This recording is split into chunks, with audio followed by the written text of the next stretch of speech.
کیا ہے یہ ریپ کا لفظ استعمال کرنا؟ آج جس بچی کا نام ایور کیئر ہاسپٹل کا نام لیا گیا، اس کی آئی سی یو میں ایک بچی ہے جس کے ساتھ یہ ریپ ہوا ہے. اس آئی سی یو کی جو ہے وہ پورا ہاسپٹل کا ریکارڈ چیک کیا گیا. صاحب نے اور چچا نے باقاعدہ ڈپٹی اسپیکر صاحب روتے ہوئے گڑ گڑاتے ہوئے یہ اپیل کی ہے کہ برائے مہربانی ہماری بچی جو ہے اس کے ساتھ کوئی ایسا واقعہ نہیں ہوا، ہمیں بدنام مت کرے. اس شخص کے ساتھ میری خود کی بات ہوئی.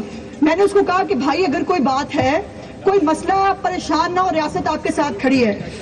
اس نے کہا باجی اگر ایسی کوئی بات ہو تو یہ کوئی پوسٹر لگانے کی بات ہوتی ہے. دوسری بات یہ ہے کہ نہیں ہے، میرے پاس ریکارڈ دکھایا جناب، اس کی بچی انڈر ٹریٹمنٹ ہے، وہ سیڑھیوں سے گری ہے اور گرنے کے بعد اس کو چوٹیں آئی ہیں. لیکن ایک مذاق اور تماشا ہے کہ ہمیں اس ملک میں ایک فساد چاہیے. ایس سی او ہو رہی ہے، اسلام آباد نہیں جا سکے تو پھر پلان یہ ہوا کہ لاہور کو فساد کا مرکز بنانا ہے.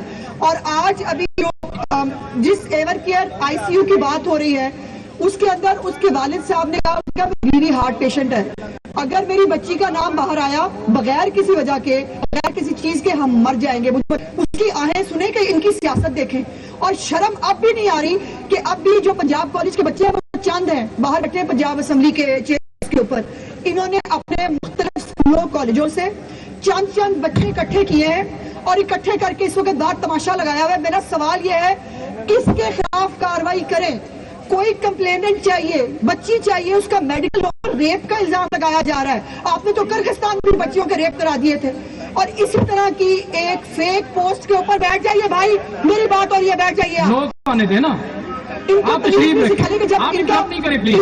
آپ بھاشن ان انٹرپٹڈ یہ ہاؤس سنتا ہے پن ڈراپ سائلنس کے ساتھ، یہ بھی سیکھ لیں تو بہتر ہوگا ان کے لیے. سوال یہ ہے کہ کارروائی کس پہ کریں؟